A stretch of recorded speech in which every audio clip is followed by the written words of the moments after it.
Very good morning, students. My name is Shubhangi. Students, we have started our topic conjunctions, and I have given you the PDF of meaning of conjunction and type of conjunctions. So today I am going to explain both the PDFs which I have provided you. So let's start. Meaning of conjunctions. A conjunction is a part of speech that is used to connect words, phrases, clauses or sentences. अब यहाँ पे बताया गया है कि जो conjunction है उसका मीनिंग क्या है, उसका मतलब क्या है। जो कंजंक्शन है उसका काम क्या है हमारी इंग्लिश ग्रामर में। जो कंजंक्शन होता है ना वो कोई भी दो वर्ड्स, कोई भी फ्रेज, क्लॉजेस, सेंटेंसेस को जोड़ने का काम करता है। हम एक कंजंक्शन लगाएंगे और हमारे कोई दो वर्ड हैं या कोई दो क्लॉजेस हैं या फ्रेजेस हैं या सेंटेंसेस हैं, वो उसको एक मीनिंग प्रोवाइड करता है। जो हम कंजंक्शन ऐड करेंगे ना उनके बीच में, तो वो उस सेंटेंस या वर्ड या फ्रेज या क्लॉज किसी को भी एक मीनिंग जो प्रोवाइड करे वो कंजंक्शन होता है। सेकंड मीनिंग क्या है? Conjunction are words which join together word sentences and part of sentences. Same ही मीनिंग है, यही बताया गया है कि जो कंजंक्शंस है वो दो वर्ड्स को ज्वाइन करते हैं आपस में और सेंटेंसेस को ज्वाइन करते हैं या सेंटेंसेस के जो पार्ट्स हैं उनको ज्वाइन करते हैं। और ज्वाइन करके वो क्या करते हैं, वो एक मीनिंग प्रोवाइड करते हैं जब भी हम वो पर्टिकुलर कंजंक्शन किसी सेंटेंस में यूज करते हैं या किसी वर्ड के साथ यूज करते हैं। कुछ एग्जाम्पल्स दिए गए हैं, बट, एंड, येट, और, because, nor, although, since, unless, while, where, etc. ये कुछ कंजंक्शन के एग्जाम्पल्स हैं। सिर्फ यही कंजंक्शंस नहीं होते हैं, कंजंक्शंस और भी होते हैं, बट ये सिर्फ कुछ एग्जाम्पल्स आपको यहाँ पे बताए गए हैं। सम एग्जाम्पल्स ऑफ कंजंक्शन, यहाँ पे कंजंक्शंस के कुछ और एग्जाम्पल्स है सेंटेंसेस में। I tried to hit the nail but hit my thumb instead. मैंने नेल को हिट करने की कोशिश करी पर उसकी जगह मैंने अपने थंब को हिट कर दिया। यहाँ पे नेल कौन सा है? जो हम दीवार में कील ठोकते हैं ना, जब हम कील पे कुछ लगाते हैं दीवार में, हम कोई पेंटिंग या कुछ टांगने के लिए यूज करते हैं तो जो नेल यूज करते हैं, हम कील यूज करते हैं, उसकी बात हो रही है कि जब मैंने कील को हिट करने की कोशिश करी उसकी जगह मैंने अपने थंब को हिट कर दिया। तो यहाँ पे जो ये बट है ये हमारा कंजंक्शन है जो हमने यहाँ पे यूज किया है दो सेंटेंसेस को जोड़ने के लिए। अगर मैं नॉर्मली बोलूं I tried to hit the nail, मैंने नेल को ट्राई किया हिट करने का, ठीक है, नॉर्मल सेंटेंस है, खत्म हो गया।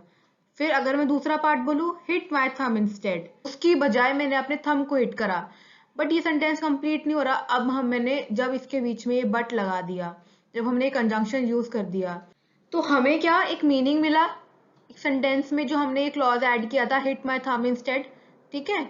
अब मैं इसको नॉर्मली बोलूंगी हिट माई थंब इंस्टेड, क्या हिट माई थंब इंस्टेड, कुछ इसका कोई मीनिंग नहीं बन रहा कि उसकी जगह मैंने अपने थंब को मार दिया, किसकी जगह मैंने अपने थंब को मार दिया। अगर मैं बट लगा दूंगी तो उसको मीनिंग प्रोवाइड हो गया ना सेंटेंस को, कि मैंने नेल को हिट करने की कोशिश करी लेकिन उसकी जगह मैंने अपने थंब को हिट कर दिया। तो जो ये लेकिन है, ये जो बट है, ये हमने ऐड किया, ये क्या है हमारा conjunction. Second is I have two gold fish and a cat, कि मेरे पास टू गोल्ड फिश है और एक कैट है। अगर मैं इसको नॉर्मल बोलूं I have two gold fish, मुझे ये पता है मेरे पास टू गोल्ड फिश है। A cat, I have two gold fish a cat, but ये कुछ बना तो नहीं, कुछ मतलब तो नहीं बना, two gold fish a cat ना, यहाँ पे कॉमा दे रखा है। अगर मुझे इस सेंटेंस को मीनिंगफुल बनाना है तो मुझे पता कैसे लगेगा कि मेरे पास दो गोल्ड फिश और एक कैट है। मैंने अपना कंजंक्शन एंड ऐड कर दिया यहाँ पे और उससे मुझे पता लग रहा है कि मेरे पास दो गोल्ड फिश है और एक कैट है, ठीक है। I'd like a bike for commuting to work, कि मैं बाइक पे जाना पसंद करता हूँ अपने काम पे जाने के लिए, ठीक है। You can have peach ice cream और अ ब्राउनी संडे, तो तुम एक पीच आइसक्रीम खा सकते हो या brownie Sunday. Next is neither the black dress nor the grey one looks right on me. ना तो ब्लैक ड्रेस मुझ पे अच्छी लग रही है, ना ही ग्रे ड्रेस मुझ पे अच्छी लग रही है। तो यहाँ पे क्या है, neither this one nor that one. तो ये हमारा कंजक्शन ऐड हुआ तो हमको इस सेंटेंस का मीनिंग पता लगा, एक प्रॉपर मीनिंग हमको इसमें दिया गया। My dad always worked hard so we could afford things we wanted. मेरे पापा बहुत हार्ड वर्क करते हैं, इसलिए जो यहाँ पे वर्ड सो यूज किया है, इसलिए हम लोग अफोर्ड कर सकते हैं उन चीजों को जो हम चाहते हैं। ठीक है, हम मेरे जो फादर हैं वो बहुत ज्यादा हार्ड वर्क करते हैं, इस वजह से हम उन चीजों को अफोर्ड कर सकते हैं, उन चीजों को खरीद सकते हैं, अपनी रेंज में ला सकते हैं जो हमें पसंद है। तो जब मैंने कंजंक्शन सो ऐड किया यहाँ पे, तो इस वर्ड, ये जो सेंटेंस था, इस वर्ड के ऐड होने से इसको एक मीनिंग मिल गया और हमको वो जस्टिफाई कर रहा है, क्लैरिफाई कर रहा है कि ये सेंटेंस हमें क्या कहना चाह रहा है। Then there are three type of conjunctions: coordinating conjunctions, subordinating conjunctions, correlative conjunctions. तो ये जो टाइप है कंजंक्शंस के, एक छोटा सा चार्ट दे रखा है और इसमें बताया गया कोऑर्डिनेटिंग कंजंक्शंस कौन से होते हैं, सब ऑर्डिनेटिंग कंजंक्शंस कौन से होते हैं और कोरिलेटिव कंजंक्शंस कौन से होते हैं। इस चार्ट को आप थोड़ा सा ध्यान में रख सकते हैं, याद कर सकते हैं कि आपको तीनों कैटेगरी में से जो तीनों टाइप्स है ना, उनमें कौन कौन से कंजंक्शंस आते हैं। जो इंग्लिश लैंग्वेज है उसमें 7 कोऑर्डिनेटिंग कंजंक्शंस होते हैं और उनको रिमेम्बर करने के लिए, उनको याद रखने के लिए एक छोटा सा ट्रिक है उन्होंने मतलब हमको दिया है एक याद करने के लिए, फैन बॉयज। 7 कोऑर्डिनेटिंग कंजंक्शंस है, वो है फॉर, एंड, नॉर, बट, और, येट, सो। जो फॉर है वो एक्सप्लेन करता है पर्पस किसी चीज का या कोई रीजन हमें प्रोवाइड करता है, जस्ट लाइक बिकॉज। यहाँ सेंटेंस गिवन है, I go to the park every Sunday for I love to watch the ducks on the lake. मैं हर संडे पार्क जाता हूँ या जाती हूँ, यहाँ पे आई गिवन है तो बता नहीं रखा बॉय है या गर्ल है। तो जैसे मैं बोल रही हूँ तो मैं हर संडे पार्क जाती हूँ क्योंकि मुझे लेक में डक्स देखना बहुत पसंद है। यहाँ पे जो फॉर है वो यहाँ पे एक पर्पस प्रोवाइड कर रहा है, एक रीजन प्रोवाइड कर रहा है कि मेरे पार्क में जाने का जो मेरा रीजन है, क्योंकि मुझे वहां पे डक्स देखना बहुत पसंद है। Second is and, adds one thing to another. जब हम कोई चीज ऐड करते हैं किसी चीज में, this and that, okay. Ram and Shyam are brothers. अब मैं दोनों को बता रही हूँ कि राम और श्याम ब्रदर्स हैं, ठीक है। या फिर can you bring me the pen and the paper. तो ये कुछ एग्जाम्पल्स है। Next is nor, use to present an alternative negative idea to an already stated negative idea। जो नॉर का काम है वो क्या होता है कि जब कोई नेगेटिव आइडिया ऑलरेडी, मतलब कोई चीज नेगेटिव सेंटेंस में हो, नेगेटिवली दिखाई जा रही हो, जो हमारा, जैसे हम टेंसेस में करते थे ना, जब हमें कुछ नेगेटिव सेंटेंस बताना हो तो हम नॉट ऐड कर देते थे, तो वैसे ही हमारे यहाँ पे नॉर का काम है। Tom neither confirmed nor denied the rumors। Tom ने ना तो कंफर्म किया और ना ही डिनाई किया रूमर्स को, कि जो भी रूमर्स थे टॉम ने ना तो उसको कंफर्म किया और ना उसको मना किया। जो नॉर है, नीदर और नॉर हमेशा पेयर में चलता है, जब भी ये दो होते हैं, नीदर नॉर एंड ईदर और। ये चीज आपको हमेशा ध्यान रखनी है कि नीदर के साथ हमेशा नॉर ही लगता है और आइदर के साथ हमेशा और ही लगता है, EITHER, आइदर, और, ठीक है। Next is but, shows contrast। She wants to buy a car but she can't afford to। इसमें क्या कंट्रास्ट दिखा दिया कि वो कार खरीदना चाहती है पर वो अफोर्ड नहीं कर सकती, मतलब उसकी इच्छा है पर वो अफोर्ड नहीं कर सकती।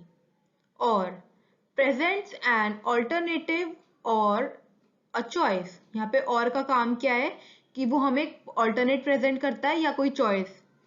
Which do you like better, apples or banana? इनमें से आपको क्या पसंद है, ज्यादा क्या पसंद है, apples या banana? ऑप्शन दे दिया यहाँ पे एप्पल्स और बनानाज में, तो जो और यूज किया है तो वो उन दोनों को डिफरेंशिएट करने के लिए, ऑल्टरनेट या चॉइस प्रोवाइड करने के लिए दिया है एप्पल्स और बनानाज में। Next is yet introduces a contrasting idea that follows the preceding ideologically। कि इसमें क्या बताया, जो येट का काम होता है ना, वो एक कंट्रास्टिंग आइडिया देता है हमेशा, बट वो एंड में क्या होता है, इवेंचुअली ना वो एक लॉजिक प्रोवाइड करता है एक सेंटेंस में। कि मतलब ऐसा नहीं होता कि नॉर्मली सिर्फ कंट्रास्ट बता रहा है, जैसे बट था, वो सिर्फ एक कंट्रास्ट बता रहा है कि वो गाड़ी खरीदना चाहती है पर वो खरीद नहीं सकती। पर जो येट का काम है ना, वो कंट्रास्ट तो देता है बट उस सेंटेंस में एक लॉजिक होता है। For example, I always take a book to read, yet I never to turn a single page. मैं हमेशा बुक को ले जाती हूँ रीड करने के लिए, पर मैंने आज तक उसका एक सिंगल पेज भी टर्न नहीं किया। इसमें क्या बताया गया कि मुझे बुक्स पसंद तो है, मैं उनको ले जाती हूँ, पर मैं कभी भी उनका पेज खोल के भी नहीं देखती हूँ। तो यहाँ पे कंट्रास्ट बताया गया है कि yet I never to turn a single page. Next is so indicates effect, result और कॉन्सिक्वेंसेस। कि जो सो है वो क्या इंडिकेट करता है, किसी चीज का इफेक्ट, कोई रिजल्ट किसी चीज का, या कोई कॉन्सिक्वेंस मतलब, या फिर जो भी परिणाम आया होता है, या फिर जो रिजल्ट, कॉन्सिक्वेंस और रिजल्ट एक ही बात होता है। I am hungry so I am going to get something to ईट।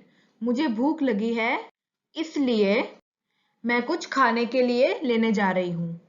तो क्या बता रहा है कि मुझे भूख लगी है, उसका इफेक्ट क्या है, ये एक इफेक्ट बता रहा है कि मुझे भूख लगी है इसलिए मैं कुछ खाने के लिए लेने जा रही हूँ। तो ये थे हमारे कोऑर्डिनेटिंग कंजंक्शंस जो सिर्फ 7 थे, और इसके बारे में बताया गया है कि ये कौन से थे और इनको याद करने का तरीका कौन सा है, सिंपल। आगे मैंने लिखा है कि हम इसको कैसे, जो फैन बॉयज बनाया है कि या क्या स्टैंड करता है ऐसे। इस स्लाइड में बताया गया है कि इसमें 7 टाइप्स ऑफ कंजंक्शन कौन कौन से हैं, फॉर, एंड, नॉट, बट, और, येट, सो। तो हम उनको कैसे याद रखेंगे, F stands for, A stands for and, N stands for nor, B stands for but, O stands for or, Y stands for yet, S stands for so। So fan boys ये word हम याद रखेंगे, उससे क्या है, जो भी 7 coordinating conjunctions है हमें पता रहेंगे कौन कौन से ये कंजंक्शंस है, और आपको इसको याद करने में भी इजी होगा। सो स्टूडेंट्स, आज हम सिर्फ इतना ही करेंगे कोऑर्डिनेटिंग कंजंक्शंस तक, और कल हम बाकी दो जो हमारे टाइप्स है कंजंक्शंस के उनको करेंगे। So thank you so much students, and have a nice day.